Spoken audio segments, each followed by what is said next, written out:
up? We are live and in effect. Tonight, we are going to discuss some kick-ass animated films that Beer's already giving away. We're Yeah. going to talk about. Yeah, at the end of this program, you can expect to win nothing in a raffle, but we Nothing? will be taking the money for real. It is a silent auction. Yeah. As in, we don't want to hear any complaining when you don't get what you want. Non-traceable. Not traceable. Not traceable bills. No credit card transaction, please. Please mail to a P.O. box. We need you to pay for that too. Yeah. So if you can send that first. Okay. Well, I guess you all want to know who here's with me tonight. I got the Wrangler, aka, and I'm pointing wrong because I always fuck up this shit, Adam from Manticore.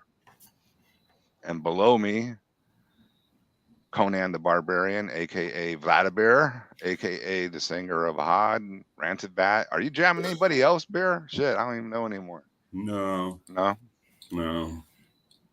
We're all over this fucking. And then over this guy is Necron, and he's I'm Necron. Cool table. The cool table.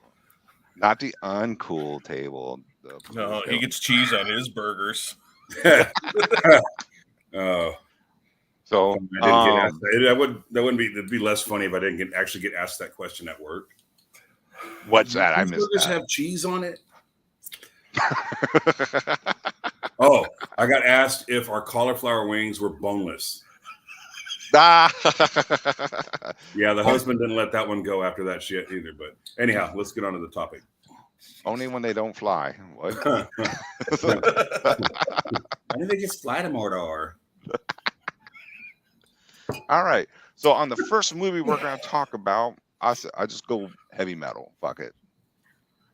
We can go through a quick plot and talk about it, or just talk about it. I kind of like this kind of running through the plot and just talking about whatever in it. Run, Carl, run. Yeah. So the movie starts out with a space shuttle, right? And a fucking convertible comes flying out of it, comes landing on Earth. All cool scenes. Some metal. No, it's not even metal. What is it? Rock and roll, basically. That's the thing with heavy metal. There's like only one heavy metal band in there, right? Black Sabbath for the soundtrack. Well, I guess it depends on what you liked. And at that time, you think that's heavy music. I mean, there wasn't too much more heavier than 79. That's true. 80. That's true. Find out. I have another computer with me. Yeah, well, what? Another y'all computer? are all fancy. Y'all are doing yours on your regular computer. I'm looking at the info on my phone. Yeah, so am I. I know. This movie. Well, when was this movie? On the soundtrack? It was made in 1980, right? 80 or 81? I forget. It's one or the other. 81. 81. Yeah. So the soundtrack's awesome. I listen to it all the time, actually. Yeah, it's cool. It's Sammy Hagar, Devo, Riggs, Blue Oyster Cult. The Blue Oyster Cult jam's real good. Oh, Veterans? Yeah. Yeah. That's just some good fucking music right there. Yeah, like that whole soundtrack's just pretty much, it's money. It's good stuff, man. Yeah. I used to have that fucking double vinyl. But me being a dummy, I sold it. I was a dummy. I sold it. So Sammy Hagar, Les Riggs, Devo, Yeah. Blue Oyster Cult, Cheap Trick, Don Felder, Mm-hmm. Donald Fagen, Nazareth, Les Riggs again, Journey, Grand Funk, Cheap Trick, Sabbath, Don Felder again, Trust, and Stevie Nicks. Yep. For all those witchy women out there. Was that Blue Lantern? All the city witches. Hey, didn't Don Felder, wasn't he going to sing for the Eagles at one point? What was that?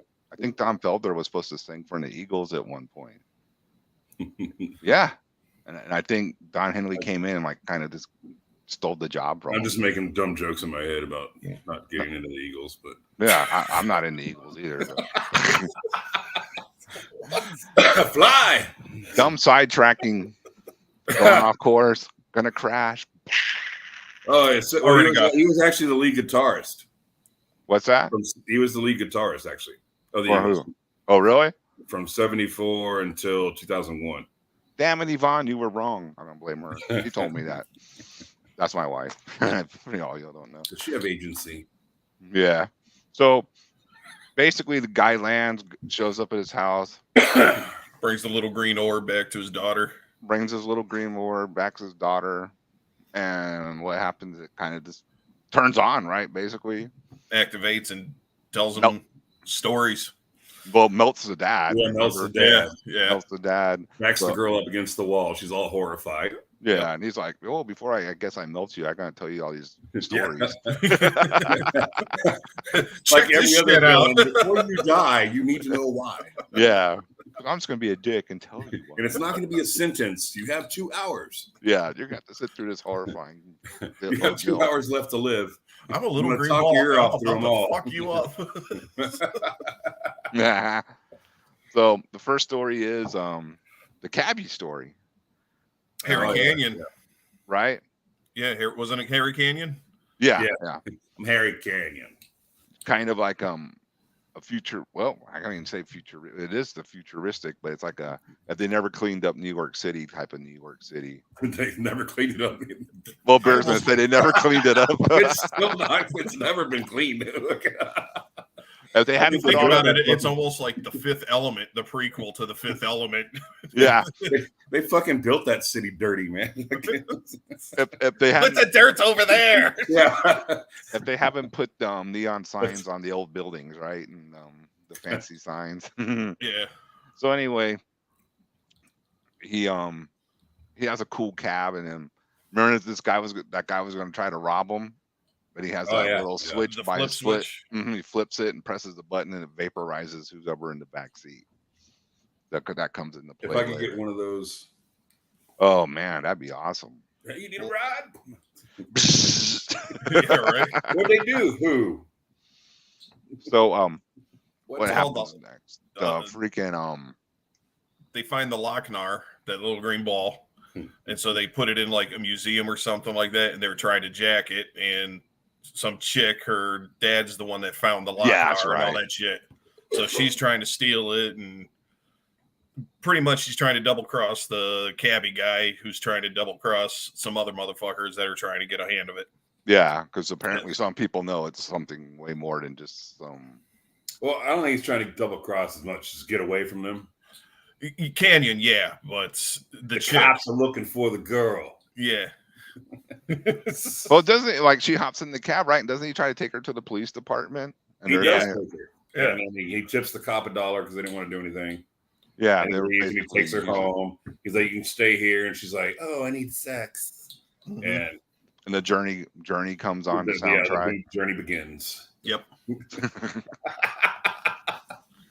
And one thing about heavy metal is I think every female in there has to be a D cup or bigger, because you'll see that throughout the movie. It's easily giant booby women. So they do their thing. I don't know if D cup even does them justice. Well, I said D cup or bigger. Well, I know, but you might need to start bigger, is what I'm saying. All right, double. Double sounds like a movie. Yeah, double D's and beyond. Triple G's. So they fucking they do their thing, and what happens next is, doesn't she get winded that they want to buy that from her or something, or meet up with them, the crooks? Yeah, the future mafia guys want to show up. Yeah, she made a deal with them, right? So. Yeah, and she promised Harry half if he would go with her. That's right. And that's where she tries to double cross him in the end. Yeah, because she leaves it right with the crooks, right? And they get vaporized when they do the exchange. That's right. Then she has the cash that they paid her. Yeah, and she's sitting in the back seat. And she basically, that's how that comes into play. Like, and you get nothing, Harry. He's like, he's like, so, I get everything, bitch. Does the flips the switch and vaporizes her. Yep. And that's that. Pretty much hits the easy button. Oh, that was easy. Doesn't he say something like, it's too bad I like the dame, but whatever. Yeah, it was that. So that's the first story, and the globe basically flies off. does this thing. The Lochnar. Yeah, the Lochnar. The Lochnar. Lochnar. It's my Lochnar, bitch. Goes to the kid, right? Is it the kid that's next? I think it's the John Candy story. Is it? Is it the alien one with the robot that? Yeah, the Pentagon and all that. Yeah. I'm sorry, I totally had a brain fart, man. No, that's fine because I don't remember the fucking way the stories go. I just remember the stories. But yeah, I think the John Candy one was next. Is it the fucking robot one? Is it that one or the World War II one? See, no, the World War II is a little bit. That's later. Well, we're just gonna say it's the John Candy one. You can watch a damn movie and find out for yourself, man. Or like we're live. Can't somebody correct us in the comments or something? There's only 2 people watching. Hey, one of you two, you know the answer. Feel free to chime in and save us because we don't know. So it's my mom and somebody else who's watching. Yeah, mom. Yeah, right. Somebody Google. My Anyway, mom will watch if I let her know, but I think playing solitaire online, I'm sure. The fucking globe. It's the globe. The alien globe comes down. Right. Well, the dude, the what is he? The government guy comes on. Remember? He's like talking to the press, and he's not talking to him, and then he goes into the Pentagon, and they're all having a meeting, and he's like, "Oh, there's nothing wrong, and this and that, and y'all are being worried." And that's when the ship there's no UFOs, and the ship comes down and is floating over the big tube. We're going on the robot story. What's that? So we're going to go with the robot story. John Candy's different than the. No, it wasn't John Candy one of the aliens. Yeah, he was one of the aliens. He played that kid that he found the orb in his yard and took it inside. That's what I thought was next. But when you said John Candy, I was thinking the aliens. I forgot. Yeah, because he was one of the aliens. Yeah. He might have done the voice of one of those too, but when I say that, I'm thinking of the one where he's the kid. He finds the orb in his yard. He takes it inside and does a science project, and then it time warps him. And okay, so like, basically sends him to an. Yeah, God damn it, we're already screwing it up. Oh well, I'm screwing it up. That's what's fun about being live. You don't know what's going to happen. It's 2022, man. The directors and writers screwed it up. Okay, hold on. I got you guys. So the next one that we're supposed to be talking about is called The Den. It's the one that Beers is talking about. A nerdy teenager finds a green meteorite near his house and puts the rock in his fucking collection. During an experiment, the orb hurls the young man into a world of Neverwhere, where he transforms into a naked, bald-headed, well-endowed, muscular man called Den. There you go. Yeah. A dirty teenager. Yeah, the best kind. Oh, yeah, and he shows up when they're like doing some type of a ritual. Yeah, the Oltec. What is it called? It's called Oltec. But isn't the Lochnar?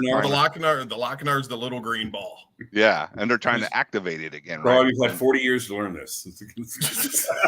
More than 40, probably. God, we fucking suck. So they're trying to do the original with the Lochnar, and he's the chick. Yeah, so he dives into the pool and gets out there and saves her, and then they run away. Beats the hell out of her henchmen first, a couple of them, and they run away. I'm putting it on right now. So if anybody else wants to jump in and carry on, that's fine. After that, dirty teenager. Well, remember the girl's like, "Hey, I don't have anything to offer you, right? I got this." Yeah, and he's like, "Ooh, I have the real power. I'll take that." Yeah, he's like, "Oh, this is awesome!" And of course, another well-endowed So they get caught by they get caught by the queen and her henchmen. Oh yeah, right as it's getting ready to go down, he gets kind of. They have to take him back to the bad guy's place, the queen. So he goes back, pretty much screws the queen. Oh yeah, remember he says, "Oh man, I don't never, two chicks in one day." Never before in my life. Now 2 chicks in one day. Yeah. And he doesn't he escape with the queen, but don't they have a plan too with some of the other guys were like under the kind of sneak attacking too that he was with? There was the first people that caught him when they were doing it, they took him somewhere and they took him to that gay king guy. It's like, it's my Lochnar, bitch. And then he can be killed. And then he's like, you're going to go get it for me or some shit or another. And he went on a mission with those guys, his little lackeys. And that's when they ended up at the princess's place, I think. Yeah. And that's what happened. They just became his friends because they're all being forced to go die. And it doesn't he escape again but he comes back with the guys to rescue that chick? She starts a ritual, and then the gay king shows up with his guys, and they have a fight over the Lochnar. Oh, that's right. It's mine, bitch. Give it to me. The little cat fight. Yeah. My Lochnar, bitch. That's mine. So then Den, the muscular guy, got turned into the big dude. Den recreates the thunderstorm that brought him to that world and banishes those two. They get zapped out. Yeah. Doesn't want anything to do with the Lochnar. Gets on one of the bird things with the fucking hot chick, and they ride off into the sunset. He's going to be basically Conan on that planet for them guys. Yeah. That's how that story ends. Yeah. Mm-hmm. So I think it's... What? No. I'm just saying my favorite story is actually next. I love this one. This is the World War II one? Am I remembering? Or is this the alien ship?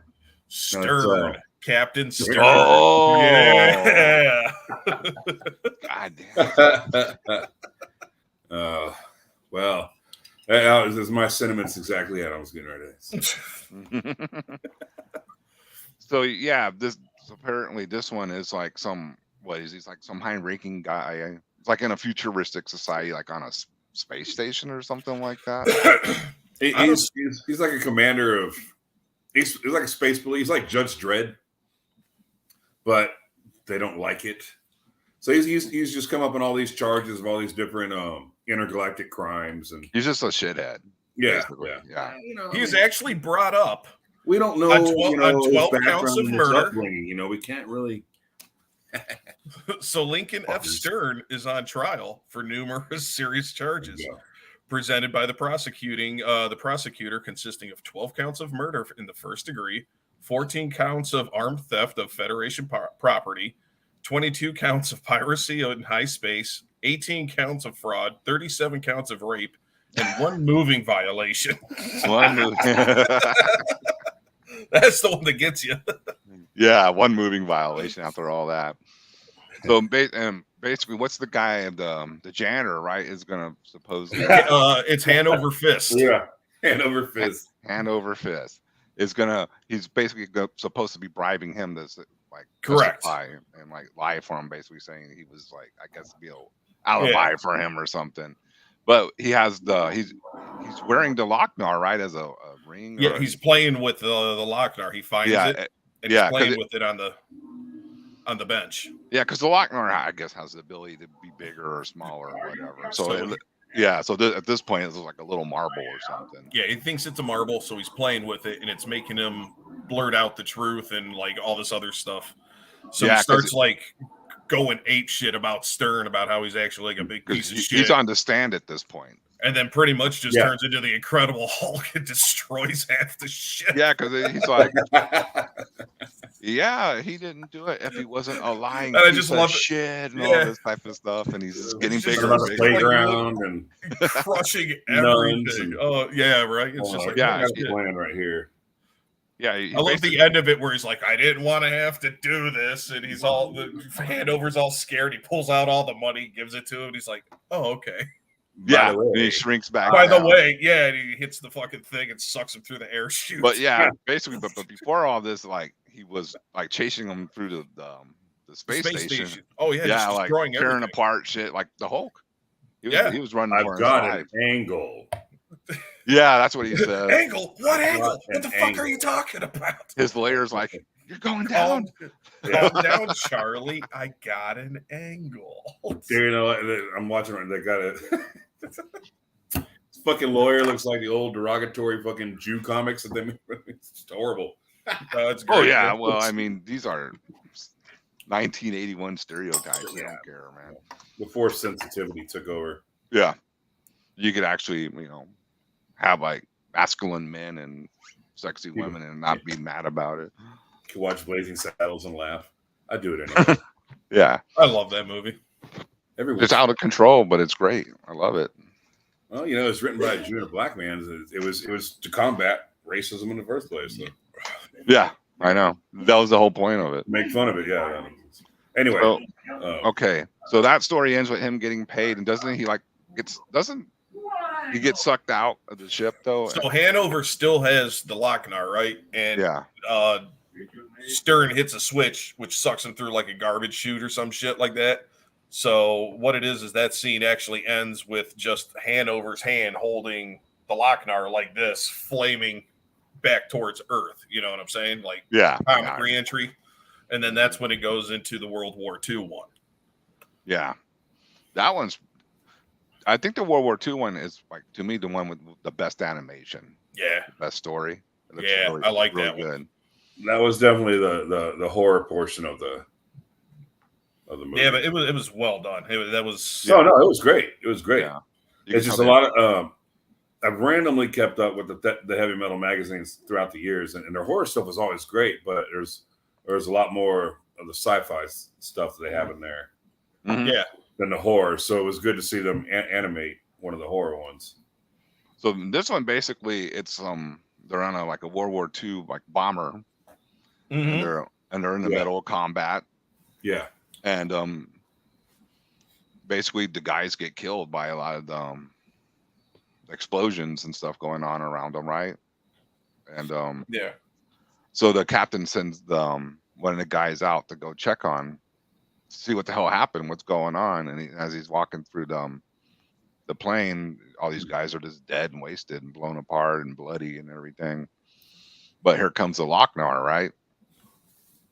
Kind of gets in. I think the Lochnar was in.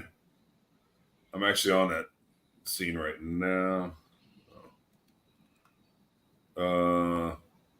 What it is the I think the Lochnar just trailing. It's trailing the plane. It's floating behind the plane. Yeah, it's like kind of following it around, right? Informing the pilot, he heads back to the cockpit where the Lochnar rams itself into the plane and reanimates the dead crew as zombies. Yeah, and they literally turned to zombies at this point. They look pretty zombified and started. Oh yeah, there it is. I can see it. Is it there? Is it there? Big green flying orb. Sir, there's a green flying orb behind us. What? There's been drinking. Well, whatever. There's a green flying orb sitting back. Go Sinners. Oh shit, it's my friend Anthony. What's up, Anthony? How you doing? You're gonna be bored out of your mind, Anthony. I have no idea what the hell we are doing. Yeah. So these zombies on the ship start coming back, and the guys that went to check is fighting them off, but he eventually gets killed by the one in the little the co-pilot is killed while the pilot parachutes away. Yeah, he's like, fuck this, I'm out. He lands on an island where he finds a graveyard of airplanes from various times, along with wrecked airplanes, zombified airmen who have also reanimated because of the Lochnar and pretty much closed in. Get cue cards. Why did Adam get cue cards? Man, motherfucker, I did my research. I know. Adam, take over. And tonight on WKRL, the Carl. We'll be right back after these messages. Watch Carl throw it to Adam because he actually paid attention. So this next story is called "So Beautiful, So Dangerous." Okay, are we now to the freaking the Pentagon? Alien? This is the Pentagon one. The Pentagon. Yeah. Yes. Now we're there. Okay, but I was like, John Candy, he's one of the fucking aliens, man. What are we talking about? Well, okay, so what we're talking about, Carl? We're talking about Dr. R. Anric. a prominent scientist who arrives at the Pentagon for a meeting regarding mysterious mutations that are plaguing the United States. These are what we're talking about, man. These are what we're talking about. And all these reporters want the answers when he shows up, right? They're hounding him for answers, and he's not giving them anything. Yeah, no. So he tries to dismiss the occurrence when he sees the Lochnar, the chick with the she's wearing it as an amulet, and it's stuck between her boobs. It's between her cleavage, and it looks like it's distracting him very much. Yeah, so he becomes erratic and starts like trying to like sexually assault her and stuff like that, and then a giant starship drills the hole through the ceiling. Yeah, like this, and he goes. See what I'm talking about? The starship kind of looks like a big helmet. It's Lord Helmet. Lord Helmet. Oh, from Spaceballs. Just the tip. It's just the tip. Yeah, it's just the tip of Lord Helmet. So yeah, it drills the hole into the fucking Pentagon and sends the old suction fucking tube down and sucks a bunch of people up, and as it goes through, it eradicates like garbage and stuff in one of them. So the doctor guy goes up with the chick, but he gets accidentally eradicated. And he ends up being an android, right, or something? No, he ends up just the tube shoots electricity at garbage. Yeah, and it pretty much just hit him, but saved her. Yeah, she makes it through, and so basically makes it to these two aliens that are flying the ship like party animals. Yes, and Edsel and Zeke. Edsel and Zeke, and then a little wisecracking robot. And his name is. I have no fucking idea. I call him the wisecracking robot. He's just called the robot, man. Yeah, so he's robot. And the guys are trying to hit on the chick, or they want to No, the robot is hitting on her. So he goes back and he bangs her in robot sex. Where but one day, oh man, he always gets the chick. Yeah. They're like, fuck it, let's do a shitload of blow. Yeah. Any more of that? What was it? A plutonium Nyborg. Yeah, you got more of that plutonium Nyborg. Just a little bit. Yeah, basically it covers the floor with blow, and these guys with their alien honkers just sucking it all up. Jockey gaggers, yeah.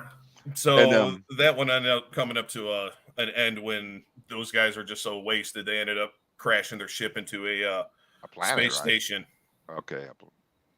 You got to remember too, man. When they get how do you share this stupid thing live on social media? What's that? What we're doing? Just tell them the YouTube link. Which one? Okay, hold on. You have to give me a second. Go ahead and keep talking, Adam.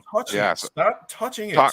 Talk about the damn what you want to talk about?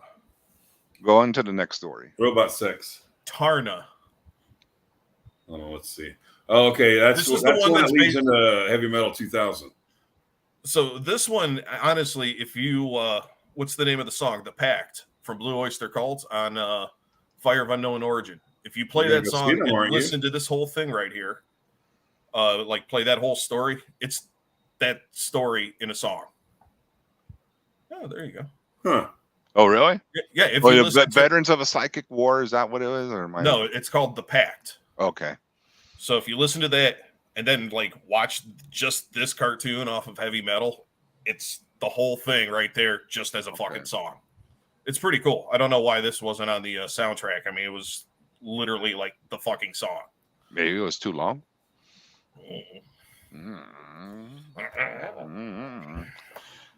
So this is it clips back to the house first, and he torments the girl some more.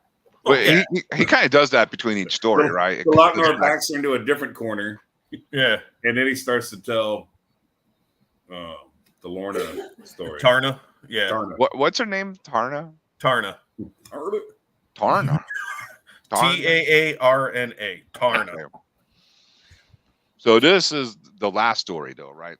Coming up now with it's a little more longer than the other ones. That's what she said, but that's I set myself up so dumb. But yeah, this is like your last big story of the movie. Yes. So on this one, they were mining, right? These people were mining or something, and they discovered the Lochnar. Or am I remembering this right, or am I? The Lochnar, now the size of a giant meteor, crashes into a volcano on another world, and it draws large mass of curious people.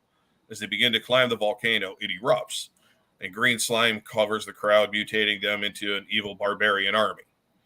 Yeah, the mutants subsequently, Jesus Christ, I can't talk, attack a nearby city of peaceful scholars. Desperate, the city's leaders mentally summon the Terrakians, a once powerful but declining warrior race from whom the city had a pact, but the city falls before the call could be answered. So and basically, but you gotta remember too, this is like when they attack that city, that's when they do Black Sabbath Mob Rules. And I think that was like the perfect song for that scene. Yeah. It was really intense and quite violent. When they attack with lots of blood and violence. Blood, violence, freaks of nature. All that fun stuff. Come on down. So like what this great council of the city is like, hey, we need to so they summon our warrior Jedi mind tricks. Yeah. And they go to this big statue of a chick and they start doing their fucking magic, calling out to them. Can all three of us do that? We should have. Those beautiful things. I think they were gonna summon as a pizza. Fucking Noid. Oh shit, the Noid. The Noid's gonna show up. I quit. I'm going home. Fuck. And because they were all saying, well, they're all gone, there's no more left, but they didn't realize, like, it's like I said, it was a declining warrior race. Yeah. So Tarna is the last one. A beautiful mute warrior and the last of the Terrakians receives the summons. And after ritually preparing herself. Preparing herself. Thank you, guys.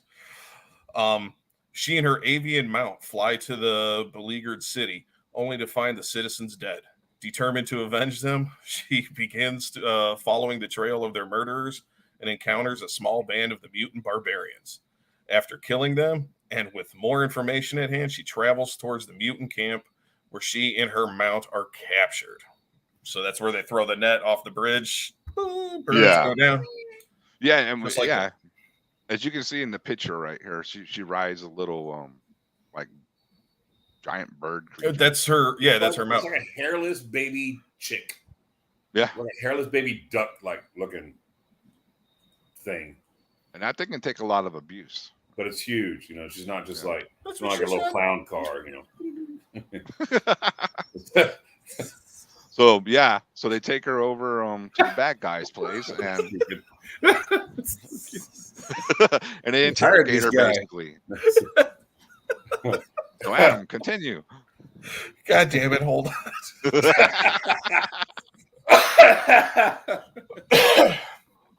Oh shit, okay. Yeah, right, dude. Tarna is tortured and thrown into an open pit, unconscious. Her mount escapes and rescues her. She tries going for the Lochnar, but the mutants pursue her and shoot her mount down. The mutant leader faces Tarna in a duel to the death, wounding her, but Tarna manages to kill him. With the last of their strength, Tarna and her companion make a death flight to the volcano. As they approach, the Lochnar warns her off, claiming that sacrificing herself would be futile.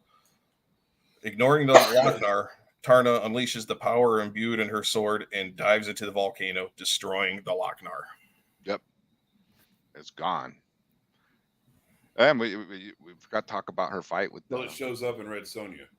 The mutant leader, remember? Or I'm going to call him the mutant leader. She has a good little fight with him, too, with her. Yeah, and that was a really good fight, too. Yeah. Because he's got the blade on the end of his hand or some shit like that. Isn't that what it was, Spears? No, well, he has that little saw fucking blade. Yeah, it turns into like a blade or something. Yeah. He's a pretty cool looking character. This is probably to me the second best story with the best animation in it. What? The best animation in this story too. Say again. Nothing.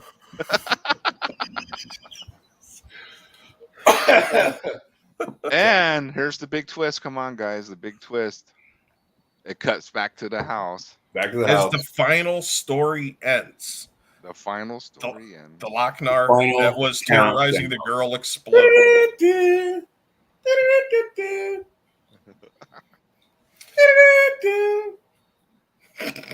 So the Lochnar that was terrorizing the girl explodes, destroying the mansion in the process. Tarna's reborn mount appears outside, and the girl happily flies away on it. And It is then revealed that Tarna's soul has been reincarnated in the girl, transforming her into a new Tarkarian. She's a gnome now? Yes, a battle gnome with a big sword. Yeah. And a badass tattoo. Yeah. Which sets up Heavy Metal 2000. See? So, yeah. So, what are your favorite stories out of those? Carl, what you got? My favorite is the nerd kid. Den? Yeah, Den. Okay. His story is fucking cool, because I think at one point, I mean, you guys are probably too cool, but at one point I was a nerd kid. And, what? Can you imagine? No. Unbelievable. And so be able to be turned into a fucking basically a Conan type character and get all these hot chicks in one day. That I think any young teenage kid would be like, yeah, that's fucking awesome, and kick ass the way he did. Yeah. And it's just a fun story too. What are you guys' favorite stories? You got beer? Den's probably my favorite as well. And then completely and then the World War II one, like I said, for the horror aspect of it being the only actual like horror story thrown into that whole little mix, I thought, it's going to be up there. Yeah, that's my second. It's just because, So. Yeah, and it's very creepy. I mean, but I do enjoy animation. I do enjoy Harry Cannon. Yeah. But Harry, I'd have to do it too with that guy. Yeah. And he's just so laid back about everything. Like nothing really phases him either. Yeah. He's like, man, I just need. I didn't want to help the broad, but I got a thing for redheads or something like that. He just yeah. He knew it was trouble, but he didn't care. Oh, my tentacle is out.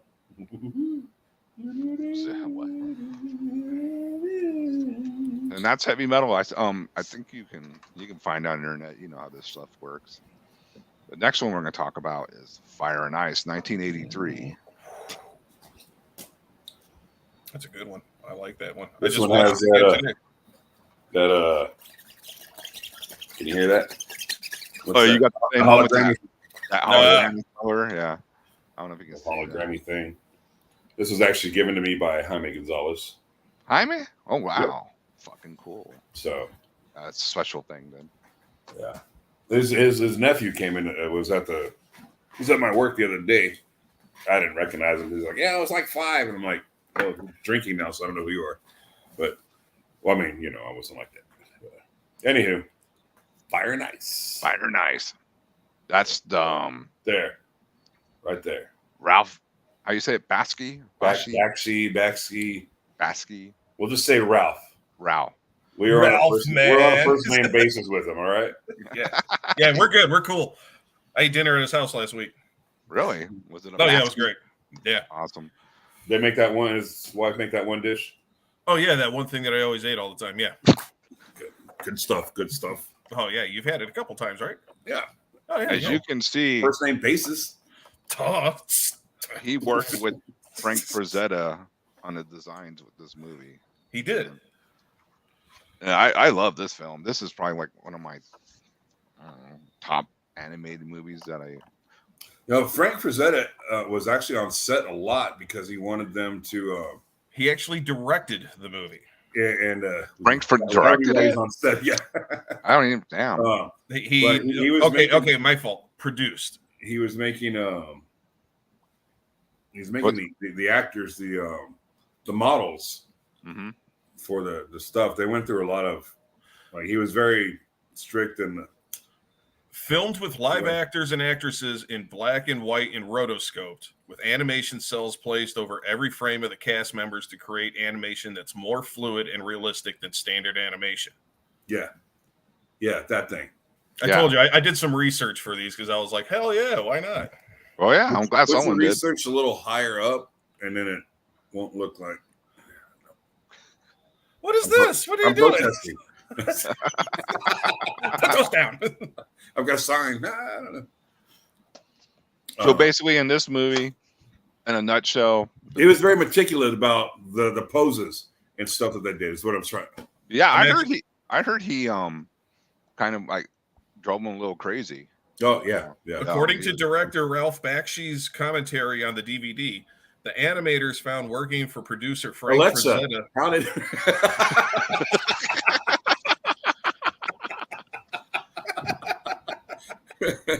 I am not reading from another screen put in front of me. Please believe everything I say as knowledge. I'm kidding. No, it helps. No, you're saving the day. I don't care what Bears do. A hard time. No, it helps. It helps. No, but I guess whenever Frank would come on set and everything like that, actually a lot of the it is outside cast members. It is an amazing cast members would faint. Mm-hmm. Just because the dude was pretty much like basically a prick, but he wanted it to be perfect. Well, this was his fucking big chance to present his shit, basically, right? Because there wasn't really a Frank Frazetta type movie ever before this one. No, I think it was no. It was like a. Never mind, I misheard. What Wizards was that kind of, or that's just a Bashi thing? I have it right over here. So on this one, Lord Necron, right? Not me, the other Lord Necron from the movie. Did you catch that? Uh-huh. He's like a wizard, a sorcerer, and he's pushing ice south from his evil lair, and basically fucking up the planet and everybody, and sending these glaciers south. He has the ability to also summon up these wizards, right? Yeah. Also Bashi, whatever. So the movie starts basically with this this village being attacked by the ice glaciers and the evil. What are you gonna call these guys? Like cavemen warriors or whatever? Like some barbarians, like really shit. Some Neanderthal type people. Yeah, they are the warriors for the bad guy Lord Necron. Attacks this village, pretty much wipes it out, but one guy survives, and I forget the name, the blonde hair kid. What's his name? Do you remember? Larn. Larn, and the chick's name was Tigra. Warren. Yeah, I remember Tigra. I wasn't gonna forget that, but Warren. Everybody remembers Tigra. Tigra. Yeah. So anyway, they attack the fucking village. Warren fucking escapes. There is no fire and ice. Yeah. Warren escapes, runs for his life. Kind of like a jungle environment they live in, right? It's like all type of fucking creatures and monsters that roam around there too, and they're trying to. Well, go ahead. No, go ahead. No, it's your standard, deep jungle. So you've got, your large cats and predatory animals, and of course tucked away is your, your giant insectian tentacle things and your insect fucking. Those are the worst, dude. The fucking giant insects. The ones that like that, like the scene, the best scene from that fucking King Kong movie with that jackass fucking Jack Black was that fucking that insect scene down in that fucking. Oh yeah, dude, that's fucking nasty. All those insects. Other predators, they're gonna kill you like that. The insects are just gonna sit there and eat you while you're alive, just like I'm so gross. Look at me eat you, and you're like fuck. Those fucking giant leeches. Remember those? And then got on that dude's yeah. Well, I'm glad you guys like the background so much because it was actually painted by two people. I'm gonna be like a little pop-up video. Do you remember that shit? Yeah, go ahead, dude. Bing! Here's a fact, motherfucker. One was Thomas Kincaid. Mm-hmm. known as the Painter of Light. Who is Carl? It's Carl. And the other one was James Gurney, the guy that did those Dinotopia illustrated novels. Just thought I'd throw it in there, man. Wow. I just thought, there you go. There's your pop-up. Pop-up pop culture. Yeah, there you go. Bam. And so while this is going on, right, the fucking mother of Lord Necron wants him to get married, right? Or the mother wants him to marry. Yeah, the mother. He doesn't want to. He's like, I've got power. I don't even care about sex anymore. Yeah, he's like, I don't need this shit. I summon up icebergs whenever I feel like it, and like have Darth Vader type of powers, man. I just need time to pout and write this Cure album. Yeah. Shut up, Mom! I'm trying to cut myself. Damn it! He's proto emo goth. My friends are gonna see. Get out of here. So they go down to the Fire Kingdom. Fire Keep. The Fire Keep, where there's another kingdom. And they're supposed to be having negotiations with them about something, right? And what the real plan is they want to kidnap the king's daughter and take her back to it was they went with stipulations. Yeah. That they surrender, and of course, had he not agreed, then there was already in motion for them to kidnap the princess. Yeah. Which they do. It's just a ploy, yeah. In the middle of the night. And so that sets everything in motion for the rest of the movie. These bad guys basically climb the tower and kidnap her, and they take off with her. So they kill her giant panther. Shaitan. Because they are assholes. Bing. Yeah. Shaitan. Or he sucked as a giant cat. I don't know. It could go either way.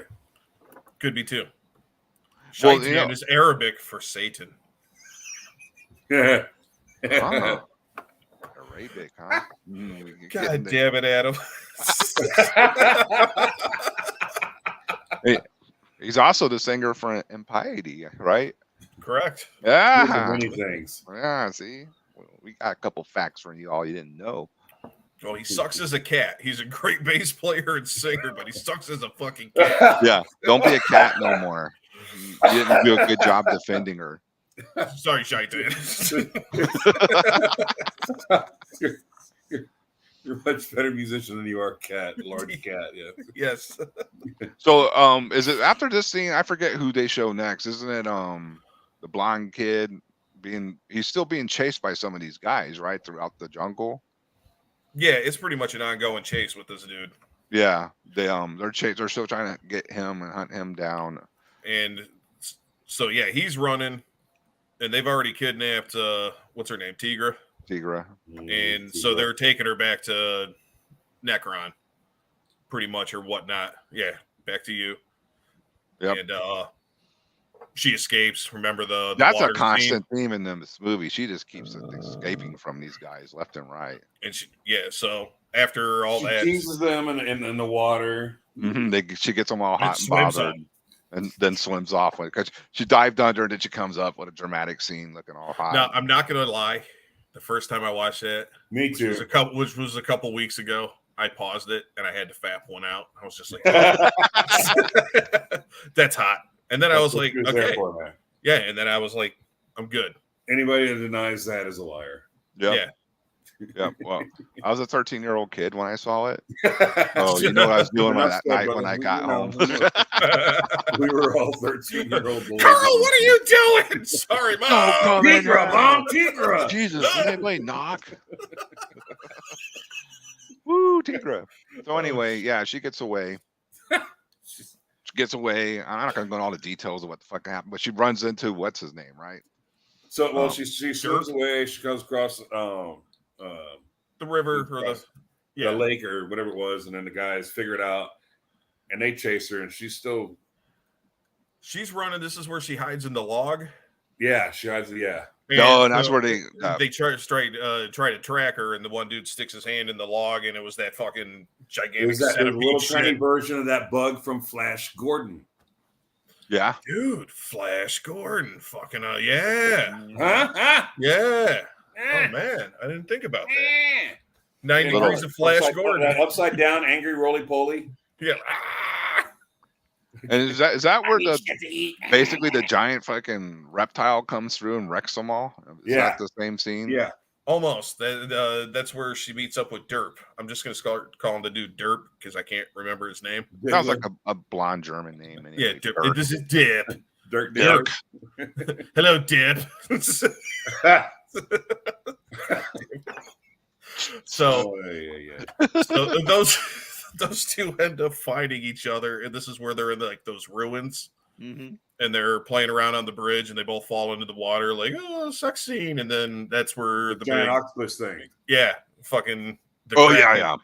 Comes down and Derp stabs it in the eye, and it gets mad. Spits them out. It's like, I don't want you no more. He stabs him in the fucking eye, doesn't he? Yeah. Gets some spear from somewhere. Yeah, fuck your and that scene is reminiscent of Lord of the Rings too, with the creature. Remember? A little bit, yeah. The Watcher in the water. Yeah. Mm-hmm. Outside of Moria. So yeah, crazy. They all a lot of movies, they're harkening back to Fire and Ice for like little tributes and shit. So yeah, it was good storytelling for sword and sorcery and or fantasy. And that's what a lot of the modern ones lack is a good fucking story. On top of the fact that they insist on throwing in, comedic relief every 5 seconds. Yeah, and then it's this thing like the whether you like who's that what's his name that's the new Captain Kirk, the young Kirk. Christopher. What's that actor's name? I have no idea. I don't remember. Well, I know you're talking research, about. Adam. I need your research. Oh, anyway, Google the Matt Pine or something. Christopher Pine. Okay, he plays the Kirk in the new Star Trek stuff, right? Okay, so he's got a new Dungeons and Dragons movie coming out, which whether you like him or not. Hey, his name is Chris Pine. Thank you, Adam. Thank you. Your research is helping. And but he has a new Dungeons and Dragons coming, and like him or not, like even if you just eliminate him from any of the features, without the comedic relief, that the trailers and stuff look great, except for their use of modern music, and that's another fault that they do a lot of times that kills sword and sorcery and fantasy movies of today. Is they'll put in just bands, they'll make a soundtrack instead of a score, and then it just turns into a generic action film, and it takes away from anything. Like if they had done that crap with Fire and Ice, then it wouldn't be as the animation would not come out as beautiful as it is and as great as it is, because I like Led Zeppelin, but I don't want to hear Led Zeppelin in the background of Fire and Ice. It's not so much as that the animation wouldn't be the same. It's just that the whole feeling and feel. Well, that's what I mean. It would make the mood just collapse. Yeah, it'd be like if they did that with Conan. Hey, man, during all those fucking ride scenes and shit like that, you got like and it's like Conan just going like, no. You need an orchestra soundtrack. Yeah, so like soundtracks like what they got on Fire and Ice, and like all it's that perfect orchestrated stuff. They did it correctly. Well, and all that too is scored to the movie. It makes sense. It's scored to the movie, to the scene that they're shooting. Or not shooting. Like a soundtrack works for heavy metal, but it wouldn't. Yeah, because it's a series of small stories that are just trying to correlate each other with this little green floating orb that's basically bringing your inevitable doom. Lochnar. My bad, dude. So when the Lochnar comes to fucking kill you, what's up, Aaron? It's going to tell you a bunch of stories, and then you're going to get like a kick-ass soundtrack to it. Yeah, the Lochnar likes to rock out. It's the Rocknar, Hey. The Rocknar. The Rocknar. Rocknards. Rocknards. Okay. This man's got nards. That's another good one, man. Yeah. The Squad, the Monster. Transylvania 25,000, 65,000. 65,000. There we go. So getting backtrack on this movie, these two, right? They're basically kind of hooking up or whatever. Oh, remember she told them too, no funny business before they get sucked into the. Oh yeah, they started acting like a monkey. Yeah. And then they got attacked, I think. They got attacked by the sea, the lake creature. Yeah, this is where they're on the bridge and fell into fall in the water. And then and then later on, she's hiding in the thing, and they get captured again somehow. Yeah, they get captured. Oh, because when the fucking thing shot derp out of the water, he gets found by the subhumans again. He gets found by Dark Wolf. This dude. Yes, Dark Wolf. His name is Dark Wolf. Yeah, he gets found by Dark this Wolf. guy. So he finds him and he takes him in, and then Tigra, Dark Wolf, is captured by the subhumans. He gets captured by the guys, gets free, and then that giant fucking takes her to the witch. Yes. And then the witch is like, "Why are you scared of him?" It's like, "Bitch, look at your ugly ass son. He's scared the shit out of me." You think she's scared of him? Look, I try to piss in the woods, and this thing comes up like, "Hey, it's your OnlyFans, baby." He just tore the arms off these fucking Neanderthals. I would probably be scared too. I don't care how big I am. I'd be like, "Did you see what this guy just fucking did?" Yeah, where am I walking to, man? And then, like that witch lady starts interrogating her, and at first, like she's being nice, but she's being overly nice, so something suspicious. Yeah, I was like, okay, this is not gonna go well. And she finds out basically that she's wanted by Necron. Yeah. Well, she falls asleep. She takes one of her hairs, or it throws it in the fire. Yeah. Oh, and does the witchcraft. That's right. Yeah. And she starts finds finding that out. It's Necron. Yeah. Which makes me laugh because I think I do that to some people too. When I put out a new record with a band, I think a certain you make them fall asleep? No, they go Necron, or they fall asleep. I'll give you that one. That's fucking funny. he's like, "Why'd I bring you on here, you stupid asshole?"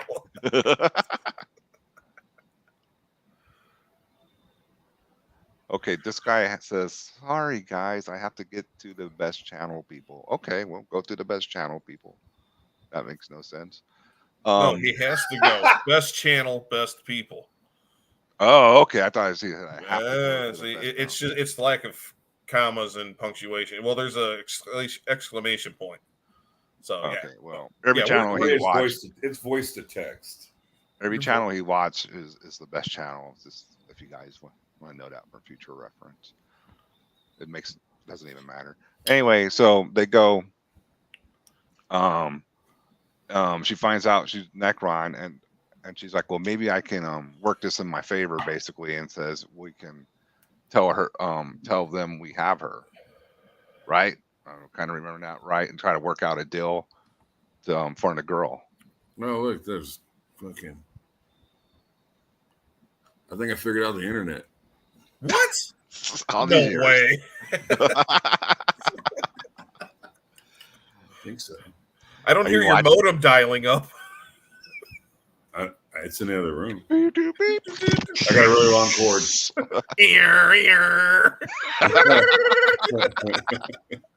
Like it's my R2 unit. And then you get that loud burst of white noise. You're like, stop.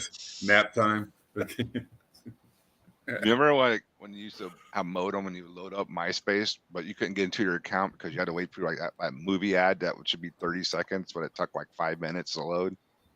I miss MySpace for social media because you don't have to see anybody else's bullshit unless you like go looking for it. It's not just hey, check it out. Right. I mean, I remember you could customize your MySpace way more. Like you could do a bunch of cool shit. Do you remember when that picture of Britney's cooter came out of her getting out of the Jeep? It was all. I had one of my computer savvy friends at the time make that my background on MySpace for about a week. Oh yeah. It was just her little fucking vagina shot repeated over and over as the background. Bing, bing, bing, bing. I didn't get punished before I got punished for it. I went ahead and I took it down, but it was up there for about a week. Oh, well, that's actually longer than what lasted on Facebook, probably. Yeah. Facebook have been in a couple minutes. I'm offended. I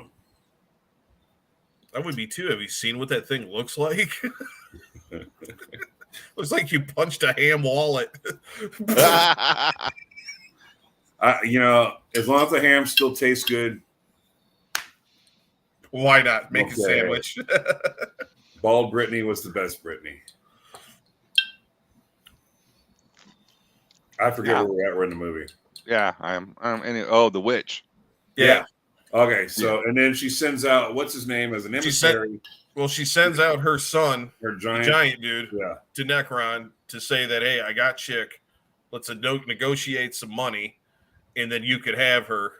To which Necron responds with a knife in giant dude's back, and then the fucking subhumans come through there and pretty much destroy her little camp or whatnot. Her plan did not go well at all. I mean, no, she's straight fucked up on that one. Yeah. They're like, they kill her. Yeah, and they then kick over her fucking lamp or whatever and put the place on fire and take off with Tigra again. And then that's when Derp comes through, and her skeleton comes out of the fresh fire, and it was like, why did the living disturb the dead? Oh dead style, yeah. It's like, 'cause bitch, I need answers. That's why. And we kind of skipped over that. Dark Wolf. Yeah. Remember, Dark Wolf was kicking ass. They were going to fight some more of them bad guys, and that's when he told Dirk, he's like, "You go find the girl now." And he's like, "But wait," and he just like kicks him off, like, "Get out of here, go help, man." Yeah, go get the fuck out of here. Yeah. He's like, "I got this shit." He's like, man, you helped me fight like all these guys. I killed 12, and you fell off a fucking rock with one of them, and then you eventually killed him. Get the fuck out of here! You're gonna get me killed, you asshole. Yeah, Dark Wolf just goes to business, is whooping ass, chopping up guys on the hill. Oh, dude, he's like axe to the fucking chest and to the head and all this shit. And you're just right in the fucking head. Yeah, he's kicking out. That one's awesome. Yeah, so, fucking. That's some great fucking battle right there. That one was cool. So Dirk comes across like we were just saying, the witch's corpse, and it comes alive, and she wants revenge because she finds out he's going to kill fucking Necron. So she's like, "Okay, I'll give you the info where they're going because I want fucking revenge me." Revenge me. And she gives them where they're heading. So they start fucking heading that way, right? And Necron shows up.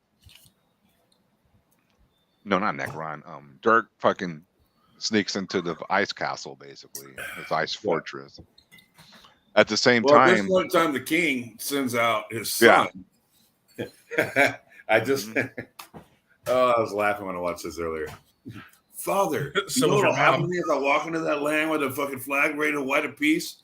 Yes, but it's your sister, then you got to do it. So sorry, son, you're the one that has to die. Basically. Pick 6 other guys to die with you and go. Okay. Yeah, the kids just sitting there like, you dirty motherfucker. I hate you, and I watched you and Mom fucking fuck.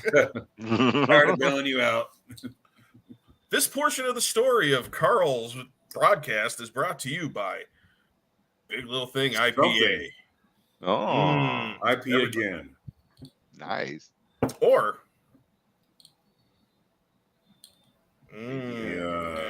something. Kentucky brown skin.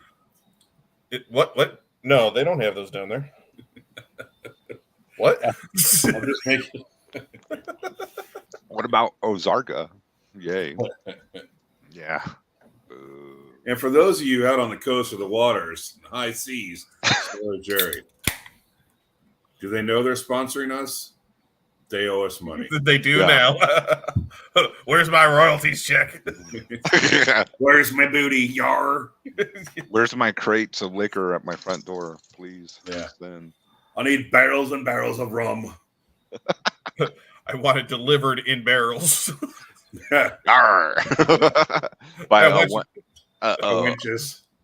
And a wooden leg fucking pirate. Yeah, I'm gonna parrot and everything. Is that Lady Blythe? It's kind of sad that pirate metal sucks. Because it should be awesome. Cool, man. It should be awesome. It should be. It should be. It's not. Is that Lady Blythe rum? Say what? The rum you're drinking. No, it's Sailor Jerry. Oh, is it? Okay. It's like 93 proof. But if I go to Total Wine and Spirit, Total Wine and Spirits, it's like $11 for a fifth.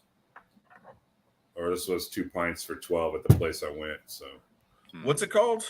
Sailor Jerry. No, not that. Tall liquor store? Oh, Total Wine and Spirits? Oh, yeah. I go down like there all the time. Warehouse of fucking booze. Yeah, I run down there all the time. It's like a church. Yeah, I'm always there. But like, when do you want to go to? There is kills people with fun instead of guilt. And I was just saying, there isn't one up here. It's just this weird. I like had deja vu when y'all were talking about like I dreamt this before. That's weird. Who knows? Maybe so where we? It's like we were talking about something before we were talking about stuff. And then what were we talking about? Something. We were at when he sends his son off to die. Yeah. So they go into fucking Necron's lair to negotiate. Oh, and I love when she's like, "Oh, I'll serve you this," and he's like, "Fuck off, bitch! You're a skank." Throw her in with the dead bodies. He just doesn't care. Oh man! And she is like, so she's all knocked out, and that's when Jessica her brother ain't got nothing on Tigra. I don't know, man. Yeah, no, you're probably right. Put Tigra in that fucking bright red dress. Yeah. I'd have to pause the movie quite a few times too.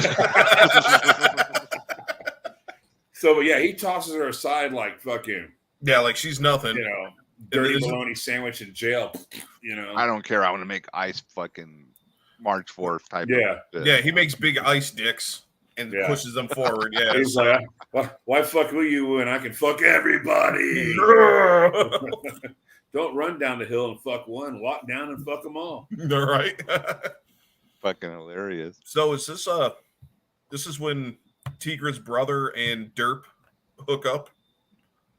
And they go in? I don't know if they hook up. They never hook up. I don't think so. They just kind of they go into action at the same time. He goes into action based off of what happens with the brother as stuff breaks out. I like how he gets his ass fucking handed to him, thrown in the pit, and then Tigra wakes up to see her dead brother standing there, laying there like, yeah. Because remember, he's using like Jedi fucking powers on these guys, and he makes the whole crew basically. He makes him kill his whole crew and then kill himself. He's just like, stop! No, we're not doing this, and makes him kill his own men and kill himself, and they all get thrown in the pit. Yeah. For those of you just not tuning in, we're discussing Fire and Ice, the movie, not like Fire and Ice, or the song of Fire and Ice. This is the movie. Fire. Adam is discussing pork rinds.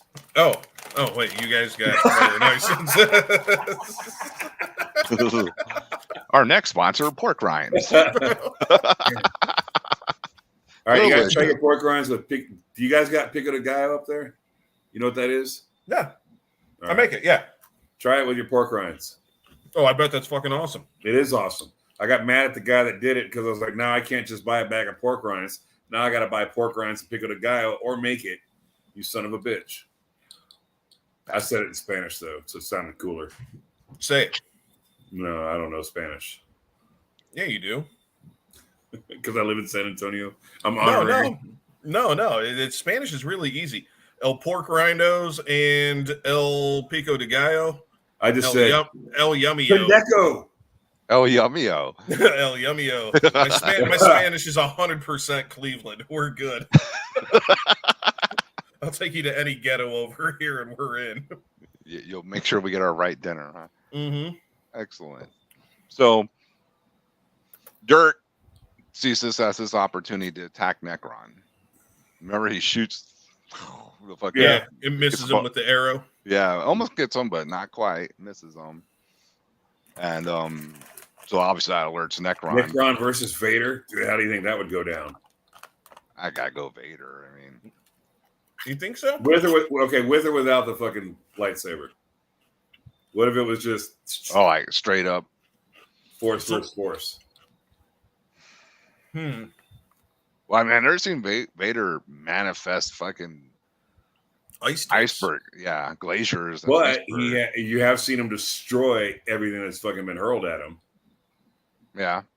Or reverse its fucking, send it back. Project, momentum or.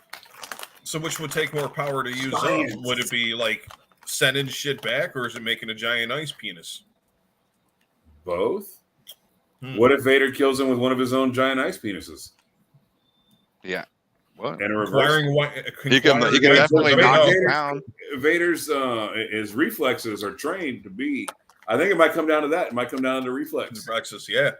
Well, Vader definitely has better reflexes. Yeah, because Necron could be like Vader wins. We'll carry on. Vader. Gotta go Vader. We've solved that problem for the world. Done. So, yeah. So, he basically wants to fight with Bert, and of course he cheats and doesn't he use his Jedi power on him again? Oh yeah, of course. Yeah, to like stun him or something like that. He doesn't do anything malicious with it because he wants to actually fight him. Yeah. Oh, and doesn't he take a liking to him? I think something like that. Yeah, he's like, he still has fight in him. Don't throw him in the pit yet. Yeah, something like that. I think I remember that.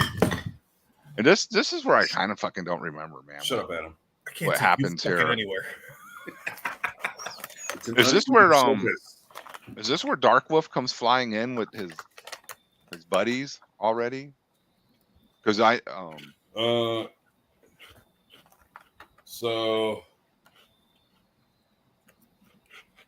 it looks like he gets okay. So he escapes again.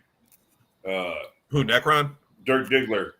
Okay. And then he meets up. He's meeting up with he's all exhausted. He's getting ready to get attacked, and then fucking here comes fucking Dark Wolf, saves the day. He collapses, and so I think then we're going on to now when he's gonna set him aside. And, hold on, wait. The Castle of Doom is showing up. Father's there. Oh, they're getting ready to release the lava. I don't know. I had the volume turned off. Yeah. Well, I mean, there's a big fight. Dark Wolf. Okay, no, okay. Actually, okay. Here we go. Dark Wolf brings Dirk Diggler back to the father of the Firelands and whatever the hell. Adam can tell you the details. He did his research. So he brings him back to that guy. Now they're discussing, and so they're going to make the plan to take a few riders and go attack and try and do a thing. So. And now they're just staring out at the ice creeping in on their land and discussing when they're going to release the lava. Yeah, that's what happens. And they go and attack. They come flying in with their fucking flying creatures with the kick-ass music. Yeah. Basically comes Dark Wolf like ends up fucking landing and jumping off. I don't remember. Necron's lair and they have a battle.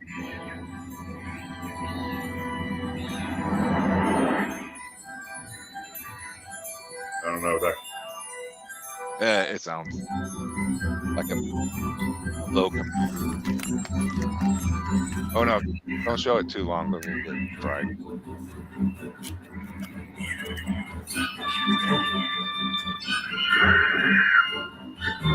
Yeah, you can't really see it.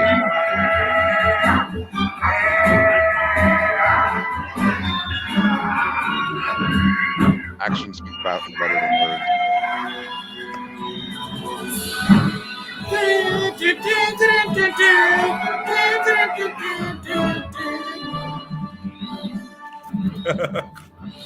Hey, Bear. Hold on, I can't hear you saying my name.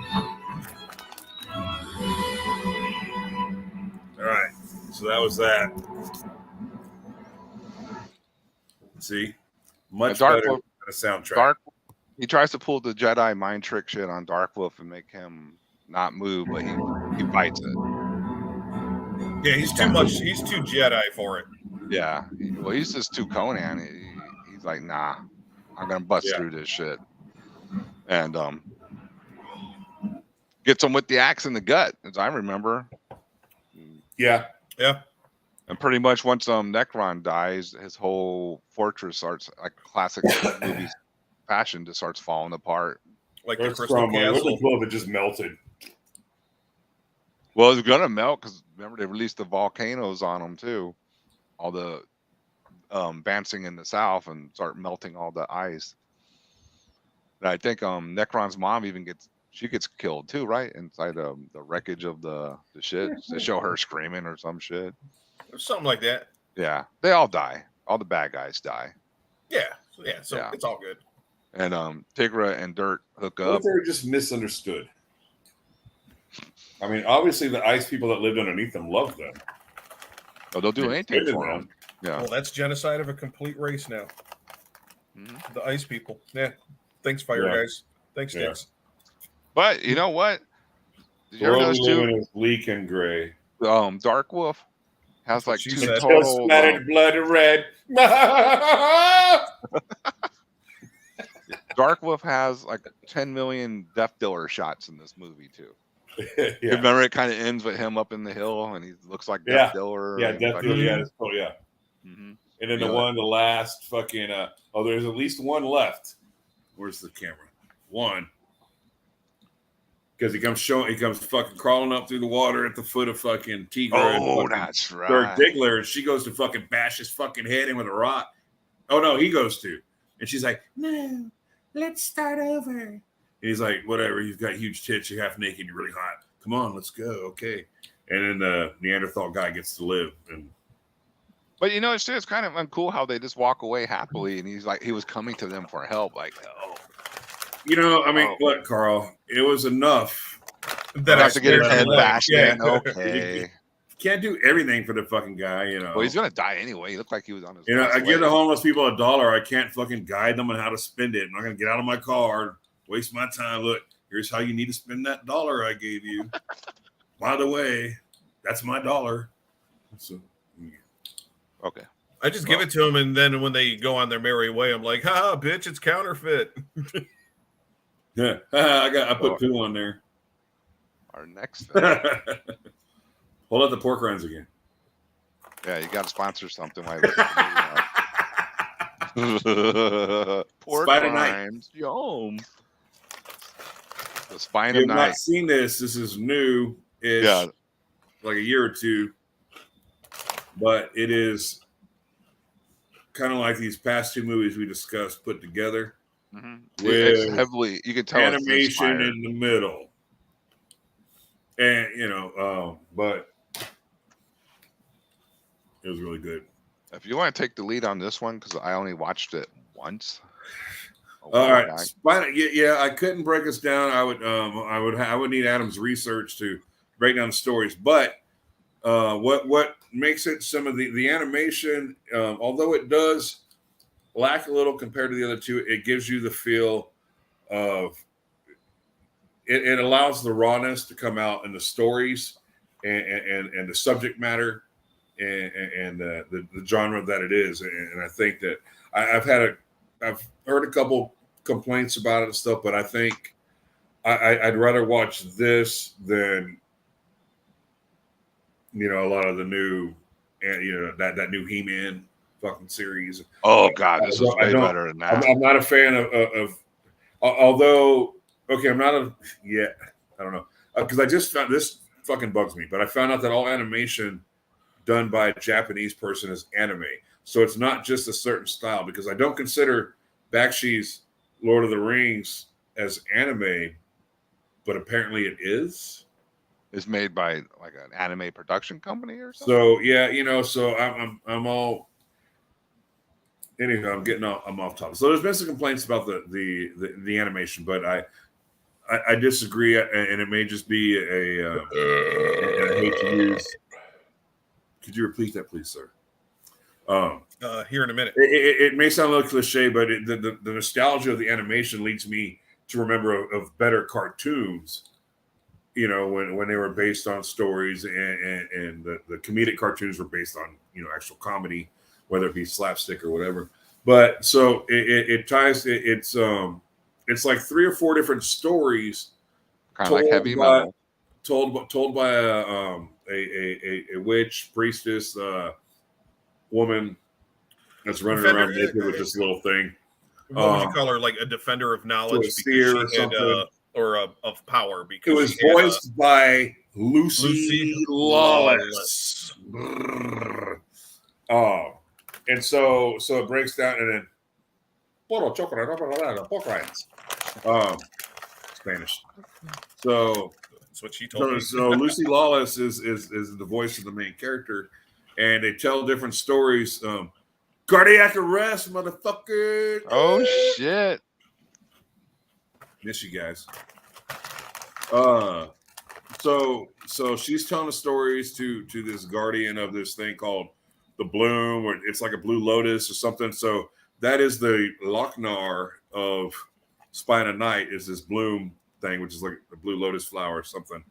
And the guardian that she's gone up to find, he's a protector of it because apparently it's the last gift that was given to mankind. It was like by the gods that they had hunted down and killed, basically their ancestors.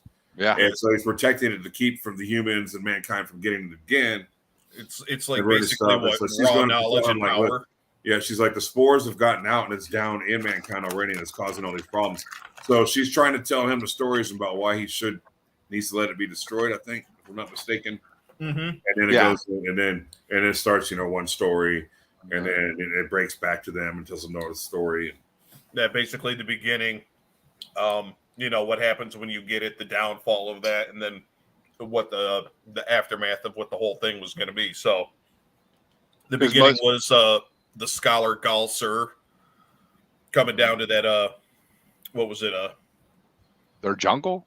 No, it was I can't remember the name of the kingdom, if you will, that dude was getting ready to do. And so he comes out there to document and chronicle what's going on. They capture the swamp witch chick, which is the one that ends up telling the story to the guardian. Yeah. So she's got like this big bouquet of the bloom, which is basically just like raw power and knowledge if you know how to use it. So she gets captured so that they can get her land.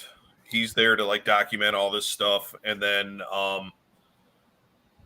she basically uses some like voodoo magic with the blue flower stuff, creates a big fire, throws it in the king's face, burns his face up, and they're tossed into the the prison. And then here's the description thing on the back of the this epic fantasy tale about the history of a land that never was begins when an ambitious young man steals forbidden knowledge from a sacred plant. He falls to its darker temptations, and in so doing unleashes ages of suffering onto mankind.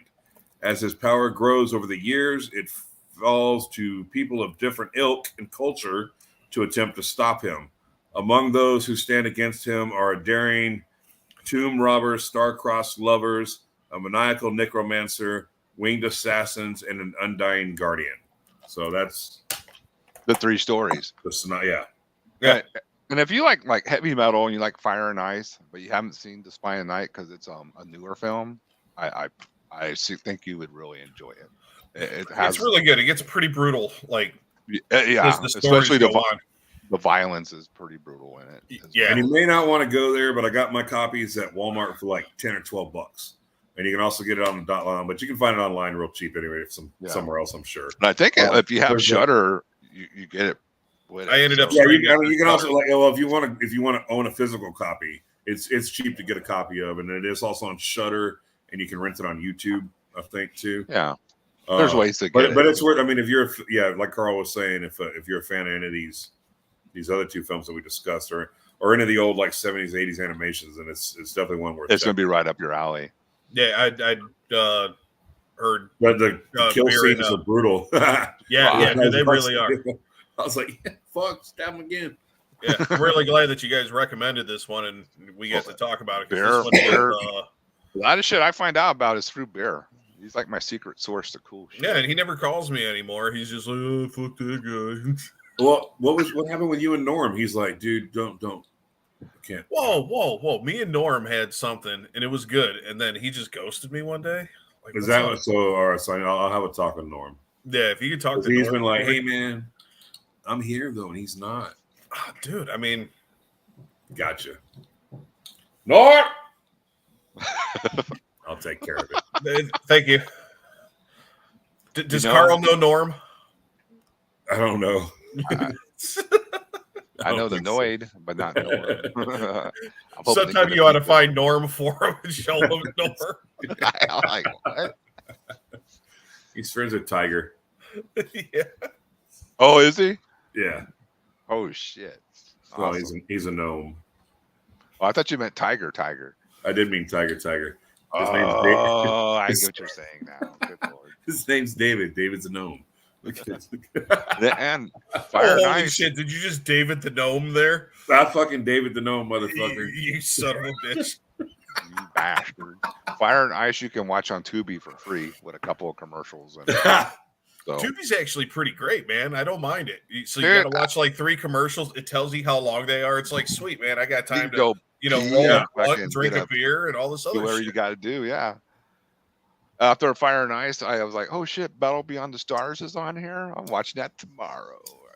Because, fuck, it's on Tubi. Robot Wars. So that's it, man. Yeah. But is it? Are we done? Does that have to conclude what we're doing? No, we can keep talking. Does anybody else want to say hello? Hi. Does anybody else watch these? Who else is out there? We got, I think, 3 viewers at the moment. So, yeah. Can I? How do I do stuff? I can't do stuff. Can I respond? I figured out the internet, but I can't figure out yours. This is this is like my fanciest setup. I have my little thing here. I actually put a background. I know. I saw that. I was like, look at this. I have a duck with headphones. Like, I'm just gonna put on a shirt that says "People suck." I'm gonna and my Church of Disgust shirt. Sword and Sorcery. So gotta Dead End Cinema. There we go. So it's a buddy of my barbarian crown. That, he basically does movies in his backyard. So okay. So on a related note, Fire and Ice was actually I used to do a night at the bar I used to work at. They had a basement. Oh, I remember that. And I did a monthly gathering called Barbarians in the Basement. I remember you doing that. Yeah. It was free. It was free to get in, and it was a potluck. So man, there was some great fucking food brought all the time.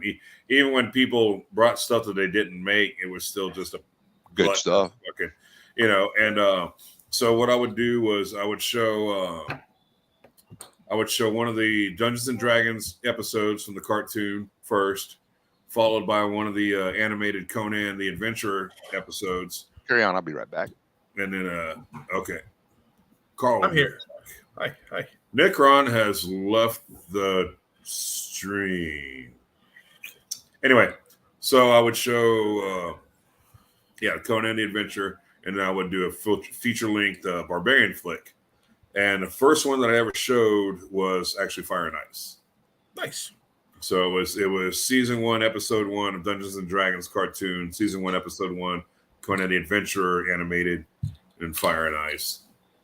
And then I think I followed with Deathstalker and Barbarian Queen. And I was only able to do Deathstalker. Deathstalker was pretty cool. Dude, Deathstalker was amazing.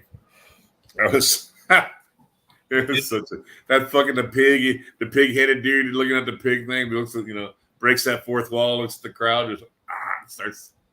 I'm gonna eat the other fucking ham leg or the big fucking whatever it was. Yeah. It's been a while, but yeah, I remember watching that one. Deathstalker, Barbarian Queen was great. I got up to I think I did 6 to 8 shows of those. I still have the flyer somewhere, but those are fun. It was cool.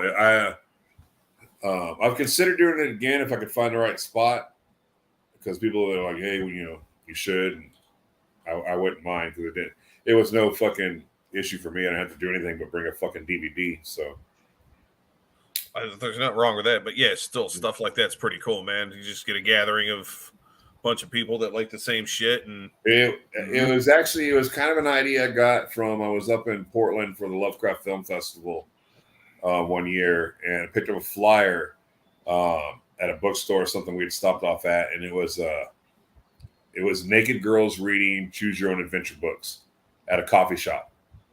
And so you had to be 18, it was an 18 and up thing, and there was just naked girls reading choose your own adventure to whoever was there. And I was like, man, it'd be fucking kind of, it'd be rad, but the girls that would get naked for cheap here in San Antonio. So you actually want people to stick around.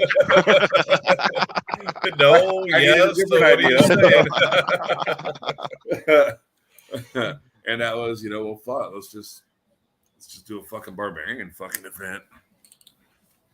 And yeah, that's that story. Yeah, that was fucking good shit. What about your barbarian werewolf? That anything going on with that? That's still in the very much in the works, the details, and okay. Apparently it's not as easy as I remember to write. I think I can attest. But I'm very proud of that idea, and I'm looking forward to putting that into motion. Yeah, that'll be fucking awesome. I think I'm wondering. I think I know somebody who if I can come up with enough dialogue and script for an issue, I think I know somebody who can at least turn the first one into a comic. I think they have the talent to. I think as a comic that would really do well. That would be awesome as a comic, yeah. So the concept is, nobody knows how to steal it. Yeah, don't give away the details, but that's what you're up to. But basically, yeah, it's a combination of werewolves and barbarian, and the actual curse, not just being bitten and turned, and so yeah. Okay. And I guess a lot of people who don't know, who may be coming in from a different shit I'm involved with, me and Bear are in a band together. So yeah. Wait, you are? You didn't know that? Wait a minute. Where were you when we played? Weren't you in the hotel with us? I don't know what you're talking about. I feel like the fucking was the Brady Bunch. Then one day, this guy became a drummer. The other guy started to play guitar too. Yeah, it goes like this. Then Adam was gonna join us and say, "Don't look at them, look at me too." The pandemic happened and it screwed. Oh fuck! Yeah, now we're the pandemic bunch, right? We're fucking yeah. Adam, what's going on with you? What you got going on right now? We were supposed to do Mexico coming up in October, but promoter seemed to have overextended himself and wasn't able to get us down there. So no go in Mexico. No go in Mexico, but we are doing what is it? Big Ball Brian's Fest down there in Houston. Oh, that's right. Oh yeah? Yeah. We're playing that with you. Well, my other band, Pius Lewis, is playing. Yes, correct. So we're doing that, and back in July, we actually just dropped a new album. Yeah, but get a good focus on that. Maybe. I'm gonna solo you. Hold on. Are you dropping it, or is that gravity? Like it's hot? Get that glare out of there. That's what I'm trying to do, and I can't. Oh, is it in plastic? Yeah, hold on. Yeah. Don't do that. Let me deface one. No, I've got my personal copy. So take the cover out. Yeah, we could do that too. Show us the pork rinds. You're a pork rind. Are we on the thanks list? I am pretty tasty. I'm kidding. Your dick looks like a pork rind. I think I just thank a bunch of assholes. So literally just like that, assholes. I was joking, dude. No, I got you. But what is it called again? The Endless Scourge of Torment. Okay, that's some sick art, dude. So yeah, if you can actually see it, and then like every song has art for every song, like a new piece. Yeah, for everything, we kind of went little balls out on it. Nice. So, Marcus available on. From it's actually Hell's Headbangers. They put this out for us. Nice. Marcus Kohler, that was in Commandant, did Sarcophagus. He does a new band called Crowned in Glory, which is pretty fucking damn. Marcus is fucking good. Cool dude. So is that the stuff? He does like Ebo and some actual some extra vocals and some stuff like that. So he was actually helped with that, and actually one of the songs I wrote completely and brought down to the guys, and they just added vocals and a bass line. So I was painting a basement full of epoxy, and ended up writing a song on guitar, put some drums to it in the garage, and brought it down to those guys. It was like, here you go. Nice. I remember you. I think you showed that to me. I thought it was pretty killer. If it's what I. Yeah, I think so. Yeah. There's people entering your domicile, Beer. Well, yes. If you ever need a show here in San Antonio, that's the guy to talk to. Just walk by. Oh, is that freaking Broken Board? It is. He just got home from somewhere. I don't know. He's like a tomcat. He's on the phone listening to some other podcast. Oh, good. Right. Not really. Some ladies getting mad at him, or I don't know what's going on. Whatever. Someone trying to set up a show, probably. All right. Well, we're almost. We an hour and 30 minutes. Not too bad. Okay. I think we're done. So I'm going to end it now. We did all our little promos. Goodbye. Hope you all enjoyed our thoroughly informative podcast or whatever. Later. Monsters are real. Don't trust anyone. I love you all.